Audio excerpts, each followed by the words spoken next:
Hello దోస్తులు, అంత గమ్మతేనా? అందరు మంచిగా ఉండాలని కోరుకుంటున్నా. ఇది వచ్చేసి వాలగుంట గ్రామం, మల్లాపూర్ మండల్, జైత్యాల డిస్టిక్లోని శ్రీ శ్రీ రామలింగేశ్వర టెంపుల్లోనిది. ఇక్కడ వచ్చేసి ప్రతి సంవత్సరం ఇలాగే రథోత్సవం అనేది జరుగుతుంది. సరేనా ఫ్రెండ్స్, కంపల్సరీ సబ్స్క్రైబ్ అయితే చేసుకొని వాళ్ళు లైక్లు అయితే కొట్టండి. మీ లైక్లు కొడితేనే వీడియో అనేది జరుగుద్ది.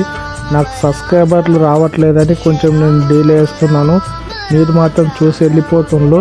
కంపల్సరీ సబ్స్క్రైబ్ అనేది చేసుకోండి ఫ్రెండ్స్. లైక్లు అయితే కంపల్సరీ కొట్టండి. సరేనా? ఇక ముందు కూడా నేను కంపల్సరీ వీడియోలు కంటిన్యూగా చేస్తాను అనుకుంటున్నా. సరేనా ఫ్రెండ్స్, కంపల్సరీ అయితే సబ్స్క్రైబ్ చేసుకోండి. రామ రామ రామ రామ రామ